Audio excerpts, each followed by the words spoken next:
वर्णानामर्थसङ्घानां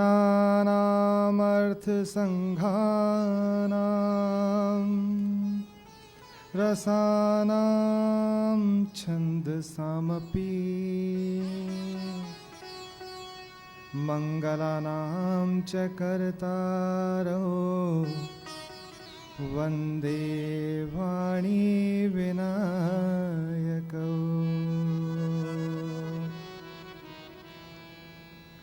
भवानी शङ्करो वन्दे श्रद्धा विश्वासरूपिणो याभ्यां विना न पश्यन्ति सिद्धस्वान्तस्थमीश्वरम्। वन्दे बोधमयं नित्यम् गुरुं शङ्कररूपिणम् यमाश्रितो हि वक्रोऽपि चन्द्र सर्वत्र वन्द्यते। दक्षिणे लक्ष्मणो यस्य वामे च जनकात्मजा पुरतो मारुतिर्यस्य तं वन्दे रघुनन्दनम्।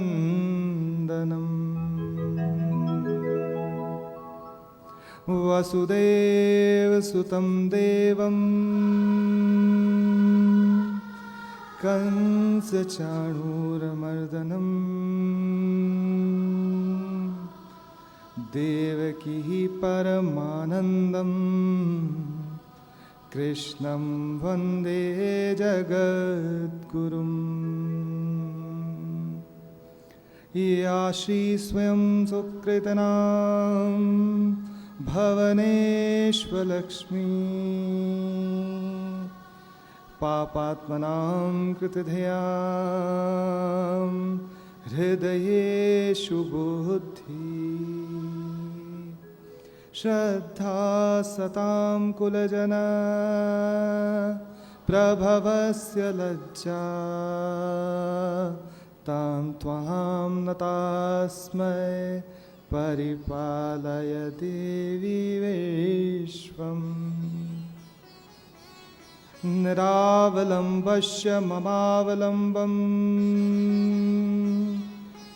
विपाटिता शेषविपत्कदम्बम् मदीयपापाजल्पातशम्भं प्रवर्ततां वाचि सदैव बम्बम्। अतुलितबलधामम् हेमशैलावदेहम् दनुजवनकृशानु ज्ञानिनामाग्रगण्यम् सकलगुणनिधानम्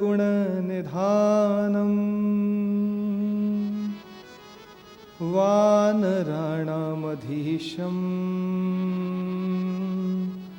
रघुपतिप्रियभक्तम् वातजातं नमामि। अखण्डमण्डलाकारं व्याप्तं येन चराचरं तत्पदं दर्शितं येन तस्मै श्रीगुरवे नमः। तस्मै श्रीगुरवे नमः। तस्मै श्रीगुरवे नमः। भगवान भाव भावेश्वर महादेव की, पीताम्बरा मात की, पूज्य ब्रह्मलीन सद्गुरुदेव अखंडानंद जी महाराज की, पूज्य सद्गुरुदेव की, मंच पर उपस्थित सभी महात्मा गणों के चरणों में मैं वंदन करता हूं और मैं परम सौभाग्य अपना मानता हूं कि एक ऐसे मंच पर, मुझे अभी यह भी पता नहीं कि मेरा सामर्थ्य है या नहीं, कि मैं इस मंच पर जहां आज के युग के सर्वोत्तम महात्मा बैठे हैं, भगवत प्राप्त महात्मा बैठे हैं, उनकी साक्षी में भगवत चरित कहने का सामर्थ्य रखता भी हूं या नहीं रखता। लेकिन जो एक श्लोक मैंने बोला था अभी कि वंदे बोधमयम नित्यम गुरुम शंकर रूपिणम यमाश्रितो ही वक्रोपी चंद्र सर्वत्र वंद्यते। चाहे चंद्रमा टेढ़ा हो, लेकिन जब वो गुरुदेव के मस्तक पर विराजमान हो जाता है तो संपूर्ण विश्व में उसकी पूजा होने लग जाती है। तो मुझे अनुभूति होती है कि गुरुदेव ने मुझे अपने मस्तक पर विराजमान कर लिया। मैं हूं टेढ़ा ही, पूर्ण चंद्रमा नहीं हूं, लेकिन गुरुदेव की कृपा से आप सभी के समक्ष, आप सभी की उपस्थिति में आज हनुमत चरित या भगवत चरित कहने का थोड़ा साहस कर रहा हूं। और बहुत बहुत स्वागत करूंगा वृंदावन से पधारे अनुराग भैया, जो 11 को आने वाले थे, लेकिन जब उन्हें पता चला कि कुछ मैं बोलने वाला हूं हनुमत चरित पे, मैंने निवेदन किया, तो आप एक दिन पूर्व पधारे। मैं बहुत बहुत हार्दिक धन्यवाद, अभिनंदन आपका करता हूं कि जब हमारे कथावाचक और जब इतने विद्वान कथावाचक युवाओं को प्रोत्साहित करेंगे, तब जाकर हम सनातन के उद्धार के लिए कुछ मेहनत और साहस कर पाएंगे। इसके लिए कोटि कोटि मैं धन्यवाद कहूंगा। और गुरुदेव, मैं ये कहना चाहता हूं कि मैंने हनुमत चरित कहने की चर्चा आपसे इसलिए की क्योंकि जब इस कार्यक्रम की रूपरेखा बन रही थी तो स्वतः मेरे मन में यह भाव उत्पन्न हुआ कि जब यह मैं हनुमान चालीसा की विस्तृत व्याख्या अयोध्या में लिख रहा था, तब तक मैं भाव भावेश्वर महादेव आया भी नहीं था। ऐसा कोई आगे मुझे लग भी नहीं रहा था कि मैं कभी गुजरात के इस क्षेत्र में आऊंगा, भगवान महादेव के दर्शन करूंगा और इतना जुड़ाव मेरा यहां से हो जाएगा कि मैं अपना संपूर्ण जीवन यहीं पर समर्पित गुरुदेव के चरणों में कर दूंगा। पर गुरुदेव कहते हैं कि हमें पता नहीं होता, लेकिन महादेव अपना कार्य करते रहते हैं। तो अयोध्या में सरयू नदी के तट पर यह अपने आप ही मेरे मन में भाव हुआ, कोई देखा देखी नहीं। आप देखेंगे कि हर चीज की टीका है, लेकिन हनुमान चालीसा एक ऐसा ग्रंथ है जो बच्चा बच्चा पूरे भारत में घर घर में बोलता है, सबको याद है। कई लोग मैं देखता हूं जिन्हें यज्ञ करना नहीं आता, वो हनुमान चालीसा बोल के स्वाहा लगा के यज्ञ करते रहते हैं। तो हनुमान चालीसा एक इतनी सरल स्तुति भगवान की, उस पर टीका करने का भाव अपने आप महादेव की कृपा से मेरे हृदय में उत्पन्न हुआ। और ये एक चमत्कार, साक्षात चमत्कार मैं आप सभी के साथ साझा कर रहा हूं कि मेरे जीवन में क्या घटना घटित हुई जिसने मेरे पूरे हृदय को यह विश्वास दिला दिया कि ईश्वर परमात्मा घड़ी घड़ी पल पल आप पर कृपा बरसा रहा है। बस हमें उस कृपा को समझने की आवश्यकता है, उसे आत्मसात करने की आवश्यकता है। तो जब मैं अयोध्या में पूर्ण रूप से 1 से 1.5 महीना, मैं लिख तो इसको 1-1.5 साल से रहा था, लेकिन जब अंतिम रूप में 1-1.5 महीना इस हनुमान चालीसा शाश्वत ज्ञान की टीका को करने के लिए मैं जब अयोध्या सरयू की तट पर बैठ के लिखा करता था, उस समय लक्ष्य चंडी महायज्ञ यहां पर चल रहा था। वहां मुझे भी निमंत्रण था आने का कि आप आइए। हमारी टीम पहले से जो चैनल की है वो यहां पर आके कवरेज कर रही थी, पर मुझे लग नहीं रहा था क्योंकि दूरी बहुत ज्यादा थी कि अयोध्या से गुजरात के क्षेत्र में आना मुझे लग नहीं रहा था कि मेरे लिए संभव हो पाएगा।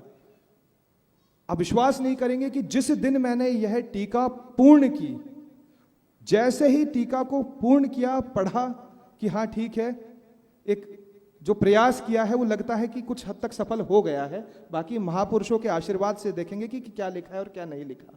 जो भगवान ने लिखाया वो लिख दिया। उसके 10 मिनट ही बात ही पूज्य गुरुदेव का मेरे पास फोन आता है और कोई मेरी बात करवाता है कि गुरुदेव आपसे बात करना चाहते हैं। टीका जब तक चल रही थी तब तक फोन नहीं आया। टीका जब संपूर्ण हो गई और पूरी कर जब मैं बैठा तब फोन आता है कि तुम्हें यहां पर आना है। और वह निमंत्रण नहीं, वह आदेश हुआ था। वह आदेश हुआ था। गुरुदेव की वाणी अभी भी मेरे कानों में गूंजती है कि वह आदेश था। अयोध्या में मैं बैठा हुआ था और उस आदेश को सुनकर मेरे मन में भी क्या भाव आया कि मैंने कोई भी गणित नहीं लगाई कि कितना दूर है, कितना समय लगेगा। सीधा अपनी गाड़ी उठाई और सीधा मैं यहां पर आ गया गुरुदेव के चरणों में। और उसी दिन मैंने आके गुरुदेव से निवेदन किया कि गुरुदेव, मैं इतने दिन इसलिए नहीं आ पाया क्योंकि मैं हनुमान चालीसा पे टीका लिख रहा था। तो मैं आप सभी से कहना चाहूंगा कि भाव भावेश्वर का साकार रूप हमारे सदगुरुदेव हम सभी के बीच बैठे हैं। गुरुदेव ने कहा कि वह टीका लेकर आओ और उन्हें भाव भावेश्वर के चरणों में हम चढ़ाएंगे। तो मैं कहूंगा कि शरीर धारण नहीं किया था इस टीका ने, इस ग्रंथ की आत्मा भाव भावेश्वर के चरणों में चढ़ी थी। शरीर धारण बाद में किया था, ये छपी भी, इसका प्रकाशन भी नहीं हुआ था। तो गुरुदेव की कृपा से महादेव के चरणों में यह चढ़ी। जैसे रामचरित मानस पर काशी विश्वनाथ के हस्ताक्षर हुए, ऐसे मेरी इस टीका पर भाव भावेश्वर के हस्ताक्षर हो गए।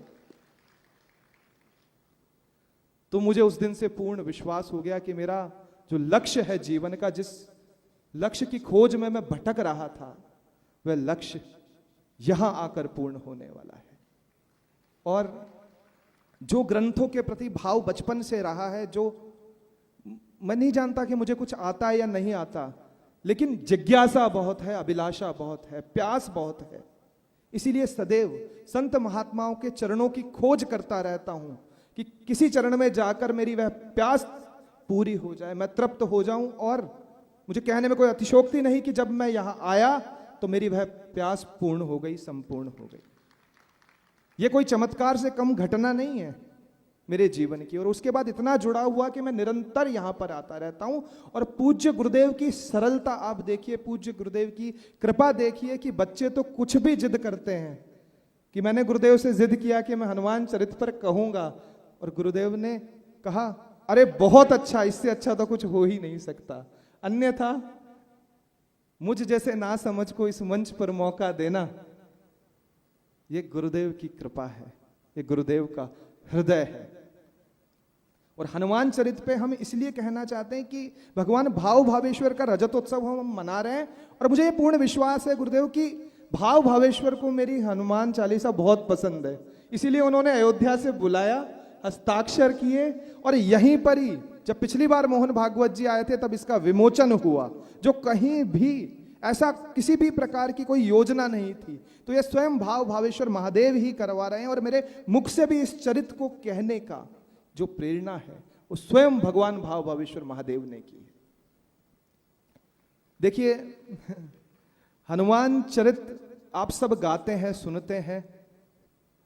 एक ऐसा ग्रंथ, एक ऐसा चरित्र है जो गुरु से प्रारंभ होता है और गुरु पर ही समाप्त होता है। श्री गुरु चरण सरोज रज, निज मनु मुकुर सुधारी, बरनौ रघुवर विमल जसु, जो दायकु फल चारी। और समाप्त कहां होता है?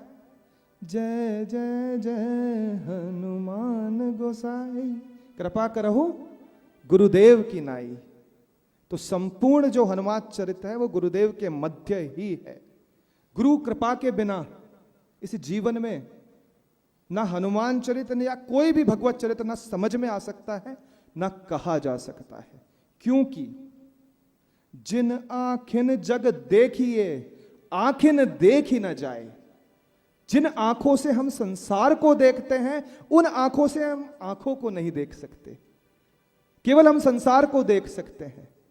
तो आंखों को देखने के लिए क्या करना चाहिए? कितनी आंखें होती है? सर्वप्रथम मैं ये पूछता हूं, कितनी आंखें होती है मनुष्य शरीर में? 2 होती है, ये सबको पता है। जिन आंखों से आप इस संसार को देख रहे हैं वो 2 आंखें हमें दिखाई दे रही है, लेकिन गोस्वामी तुलसीदास जी कुछ और कह रहे हैं। मरमी सज्जन सुमति कुदारी, ज्ञान विराग नयन उर्गारी, जिस प्रकार से दो भौतिक नेत्रों से हम संसार को देखते हैं, वैसे दो और नेत्र हमारे भीतर है जिनका नाम है ज्ञान और वैराग्य। उन नेत्रों से हमें दिखाई क्यों नहीं देता, यह भी गोस्वामी तुलसीदास जी ने वर्णन किया है कि नेत्रों से कब दिखाई नहीं देता। नियरत है सूझत नहीं, सबसे पास जो है हमारे, जो सबसे करीब है, नियरत है। देखिए अंग्रेजी बोल रहे हैं तुलसीदास जी, नियर मतलब पास, विनोद का विषय है। नियरत अवधि भाषा में कि नियरत है सूझत नहीं, जो सबसे पास है, जो सबसे करीब है, जो सबसे समीप है, वो दिखाई नहीं देता। नियरत है सूझत नहीं, लानत ऐसी जिंद, तुलसिया संसार नर, भयो मोतिया बिंद। उन दोनों ज्ञान और वैराग्य की नेत्रों पर मोतिया बिंद हो गया है, इसीलिए वह दोनों नेत्रों से हमें दिखाई नहीं दे रहा। अब उस मोतिया बिंद का उपचार कौन करेगा, कहां जाएं हम उपचार करवाने। इन दो नेत्रों में कुछ हो जाता है तो आई स्पेशलिस्ट के पास हम जाते हैं, वो हमारी आंखों का चेकअप करता है, हमें चश्मा दे देता है, जिसके माध्यम से हम जो भी स्थूल भौतिक संसार है उसे देख लेते हैं। लेकिन जो दिखाई नहीं दे रहा, जो सबसे समीप है, जो सबसे हमारे करीब है, उन नेत्रों में तो मोतियाबिंद हो गया। अब उसे देखने के लिए हम कहां जाएं। इसीलिए कहा है कि श्री गुरु चरण सरोज रज, निज मनु मुकुर सुधारी। क्योंकि मन के अंदर जो दर्पण है उसी के अंदर हम इन नेत्रों को देख सकते हैं, लेकिन दिखाई इसलिए नहीं दे रहा क्योंकि इन नेत्रों पर बहुत ज्यादा गंदगी जमा है। और इस गंदगी को कैसे मिटाया जा सकता है कि श्री गुरु चरण, श्री गुरु चरण की वंदना नहीं है, यहां पर श्री गुरु चरण रज की वंदना है। जो गुरुदेव के चरण हैं उनकी भी रज की वंदना यहां पर की गई है कि उस रज को जब हम हमारे नेत्रों में लगाएंगे तब जाकर ज्ञान और वैराग्य के वो नेत्र खुलेंगे और हमें परमात्मा का साक्षात्कार होगा। और वो केवल गुरुदेव की कृपा से ही संभव है। अब आप सब हनुमान चालीसा करते हैं ना। ऐसे ऐसे लोग मिलते हैं जो कहते हैं कि हम एक दिन में 100 हनुमान चालीसा करते हैं।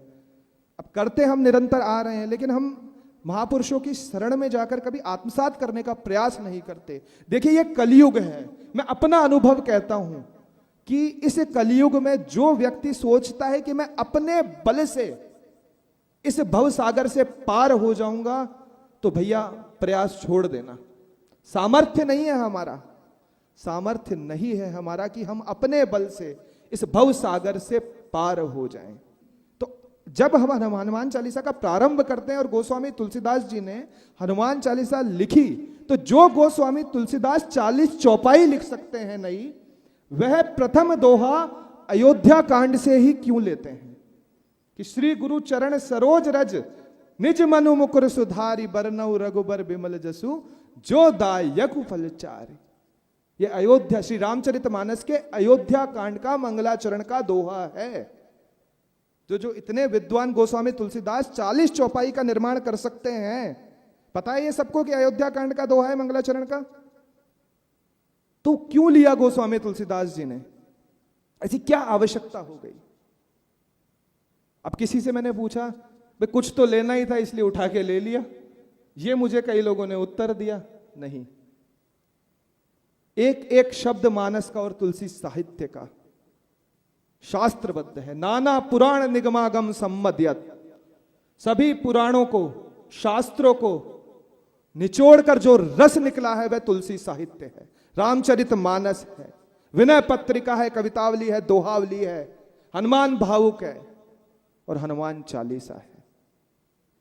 तो उसका कारण मैं आपको बता देता हूं कि अयोध्या कांड में, अच्छा एक बात और, यहां पे गुरु किसको कह रहे हैं गोस्वामी तुलसीदास। अब कोई कहता है कि हनुमान जी को कह रहे हैं। अच्छा हनुमान जी को गुरु कहते हैं तो फिर नीचे ऐसा क्यों लिखते हैं कि जय जय जय हनुमान गोसाई कृपा करो गुरुदेव की नहीं। अगर ऊपर ही गुरु रूप में उनकी वंदना हो जाती तो नीचे फिर गुरु रूप में कृपा करने के लिए निवेदन क्यों करते। तो गुरु कौन है यहां पर। देखिए हनुमान चालीसा बहुत सरल स्तुति है, लेकिन इसका रहस्य बड़ा गहरा है। इसमें वेदांत भी है, इसमें भागवत भी है, इसमें गीता भी है, इसमें सब कुछ है। तो मैं आपको बताता हूं कि जो अयोध्या कांड है उसमें किसके चरित्र का वर्णन है? इसमें भरत जी के चरित्र का वर्णन है। और भरत जी राम जी को कितने प्रिय हैं? भरत सरिस को राम सनेही, जग जपु राम राम जपु जेहि। जिस प्रकार ये पूरा संसार राम नाम का जप करता है, उसी प्रकार ब्रह्मांड नायक भगवान राम भरत के नाम का जप करते हैं। और अयोध्या कांड में भरत चरित होने के कारण गोस्वामी तुलसीदास जी ने भरत जी की वंदना गुरु रूप में की है। इसीलिए अयोध्या कांड से यहां पर यह चौपाई ली गई है। ये मेरे भाव हैं, क्योंकि जो भरत जी हैं वो किनका स्वरूप है? किसका स्वरूप है? किसका अवतार है? वो भगवान के सुदर्शन चक्र का अवतार है। और सुदर्शन चक्र भगवान को किसने दिया था? भगवान शिव ने। और भगवान शिव क्या दे सकते हैं? जो उन्हीं का अंग हो। तो अपना ही अंग, अपना ही शक्ति, अपना ही स्वरूप भगवान को भेंट में सुदर्शन चक्र के रूप में दिया था। और त्रेता युग में सुदर्शन चक्र का अवतार भरत जी के रूप में हुआ। इसीलिए भरत जी की तुलना यहां स्वयं महादेव से करते हुए अपने गुरु महादेव को यहां पर वंदना गोस्वामी तुलसीदास जी ने की है। क्योंकि गोस्वामी तुलसीदास जी पहले ही कह चुके कि वंदे बोधमयम नित्यम गुरुम शंकर रूपिणम। जो गुरु स्वरूप है वो महादेव यहां पर है, उनकी मैं यहां पर वंदना करता हूं कि श्री गुरु चरण सरोज रज निज मनु मुकुर सुधारी, बरनऊ रघुबर विमल जसु जो दायक फल चारी। अब वो चार फल कौन कौन से हैं जो यहां पर गोस्वामी तुलसीदास जी इस हनुमान चालीसा के पाठ से प्राप्त होने की बात कह रहे हैं? कौन से फल हैं? केला, आम, संतरा। कौन से हैं चार फल? आप बोलते रहिए, संवाद होगा तो मुझे भी आनंद आएगा। कौन से हैं चार फल? धर्म, अर्थ, काम और मोक्ष। ये चारों फलों की प्राप्ति श्री हनुमान चालीसा के पाठ से होती है। अब हनुमान जी का जो चरित्र है जीवन के अंदर, आज इस कलयुग के अंदर तो मैं सबसे ज्यादा कहूंगा कि इतना सरल रूप से हमें वेद वेदांत के ज्ञान को बहुत सरलता पूर्वक समझाता है जो हनुमान जी महाराज का चरित्र है। कैसे? तो मैं आपको ले चलता हूं त्रेता युग के अंदर। त्रेता युग के अंदर जब सुग्रीव अपने भाई बाली से भयभीत होकर ऋष्यमुख पर्वत पर बैठा था, उस समय भगवान राम और लक्ष्मण जा रहे थे। वो इतना भयभीत था कि वो सभी को शंका की दृष्टि से देखता था, सभी को संशय की दृष्टि से देखता था कि शायद कहीं ने बाली ने तो नहीं भेजा कि इतने सुंदर, मुझे कोई मायावी लग रहे हैं और कोई बाली की माया लग रही है कि जाओ हनुमान जी, क्योंकि संकट मोचन हनुमान जी ही हैं। जब जब चाहे सुग्रीव पर संकट आया या भगवान राम पर भी आया तो संकट मोचन का कार्य हनुमान जी महाराज ने ही किया। हनुमान जी महाराज गए, किसका रूप धारण करके गए? विप्र का। और आप देखेंगे कि पूरा जो हनुमान चरित्र है, जब जब हनुमान जी ने रूप बदला है तो केवल ब्राह्मण का ही रूप धारण किया है। यह ध्यान देने योग्य बात है कि जब हम किसी को ब्राह्मण वेश में, साधु वेश में अगर किसी को हम अपमानित कर रहे हैं तो सावधान हो जाने की आवश्यकता है। क्योंकि रामचरितमानस कह रही है, हनुमान चरित कह रहा है, रामायण कह रही है कि हनुमान जी जब जब अपना रूप बदलते हैं तो केवल ब्राह्मण का रूप धारण करते हैं। जब राम और लक्ष्मण के समक्ष गए तो ब्राह्मण का रूप धारण किया, जब विभीषण से मिले तब भी ब्राह्मण का रूप धारण किया, और जब भरत जी से मिले तब भी ब्राह्मण का ही रूप धारण किया। तो आपके सामने भूदेव ब्राह्मण वेश में अगर कोई आता है तो आपको तो उसे प्रणाम ही करना है, उसका आकलन नहीं करना है, उस पर गणित भाग नहीं लगाना है कि ये ब्राह्मण ऐसा, उसका कर्म उसके साथ, वो जो कर्म करता है। आज मैं कहूंगा कि सबसे ज्यादा सोशल मीडिया का युग है और गालियां सबसे ज्यादा ब्राह्मणों को ही लोग दे रहे हैं कि ब्राह्मणों ने सनातन को विकृत कर दिया। नहीं भाई, ऐसा कभी नहीं हुआ। ये गलत जानकारी देकर सनातन से दूर करने की एक बहुत बड़ी साजिश है, क्योंकि ब्राह्मण और साधु संतों के समक्ष आप जाओगे तो वो सदैव आपके हित की ही बात आपसे करेगा। और कब न जाने किस ब्राह्मण वेश में स्वयं हनुमान जी घूम रहे हो हमें पता नहीं, क्योंकि जब भी हनुमान जी रूप बदलते हैं तो ब्राह्मण का ही वेश धारण करते हैं। इसलिए यह हमारा परम कर्तव्य है कि ब्राह्मण वेश में, साधु वेश में अगर कोई भी हमें शरीर दिख रहा है तो हमें उन्हें प्रणाम करना है, उनका आशीर्वाद लेना है, ना कि उन पर संशय करना है। तो ब्राह्मण रूप के अंदर हनुमान जी राम जी और लक्ष्मण जी के सामने गए।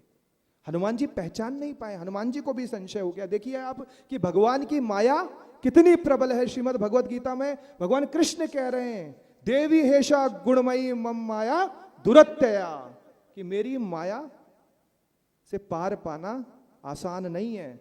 स्वयं हनुमान जी भी भगवान को नहीं पहचान रहे हैं। लेकिन हनुमान जी के संशय का कारण यह है कि नारद जी के माध्यम से वो भगवान का चरित्र सुनते रहते थे। मतलब मीडिया उस समय नारद जी थे और भगवान का जो अवतार हुआ वो सब कथाएं नारद जी सुनाते थे और यह कहते थे कि शक्ति के साथ भगवान का अवतार हुआ है। लेकिन उस समय भगवान के साथ शक्ति नहीं थी, इसीलिए हनुमान जी को वहां पर संशय हुआ कि ये दो भाई हैं, शक्ति नहीं है तो शायद ये ब्रह्म है या नहीं, यह संशय हुआ। हनुमान जी महाराज पूछते हैं, को तुम श्यामल गौर शरीरा छत्री रूप फिरहु बनवीरा। रघुनाथ जी तो समझ गए कि ये हनुमान है, लेकिन अभी रूप बदल कर आया है इसलिए कुछ भी नहीं कहा। हनुमान जी से यही कहा कि भैया हम तो यहाँ घूम रहे, पर हनुमान जी को एक आभास हो गया, क्योंकि हनुमान जी क्या है, विद्यावान गुणी अति चातुर। जो बाहर के नेत्र है उन पर विश्वास करने के कारण भगवान को वो पहचान नहीं पाए, लेकिन अंदर एक आवाज आई और एक बार उसी, जब तक भगवान ने परिचय नहीं दिया तब भी हनुमान जी को यह आभास हो गया और हनुमान जी पूछने लगे, जग कारण तारण भवै भंजन धरनी भार, कि तुम अखिल भुवनपति लीन्हि मनुज अवतार। मुझे लग रहा है कि इस जग का उद्धार करने के लिए, इस धरती के बोझ को, भार को मिटाने के लिए कहीं आप परब्रह्म परमात्मा तो नहीं है जो मनुष्य का शरीर धारण कर कर यहां पर आए। ये भगवान हनुमान जी के हृदय में ये भाव उत्पन्न हुआ, क्योंकि हनुमान जी पंडित हैं, हनुमान जी ज्ञानी नामा ग्रगण्यम है। इसीलिए इस भाव के साथ जब उन्होंने पूछा तब भगवान ने कहा, नहीं भाई ऐसा कुछ भी नहीं है, तुम्हें संशय हो रहा है। कौशलेश दस रथ के जाए, हम पितु बचन मानी बन आए। हम तो राजा दशरथ के पुत्र हैं और पिता के वचन को मानकर हम वन में आए। और जैसे ही हनुमान जी ने यह सुना कि राम और लक्ष्मण आप हैं और राजा दशरथ के पुत्र हैं, भगवान को अपने प्रभु की पहचान हो गई। भगवान मन में बहुत हर्ष हुआ, बहुत आह्लाद हुआ, लेकिन कहीं ना कहीं एक पीड़ा भी हुई। जैसे ही हनुमान जी ने भगवान को पहचाना, प्रभु पहचानी परई गौ चरना।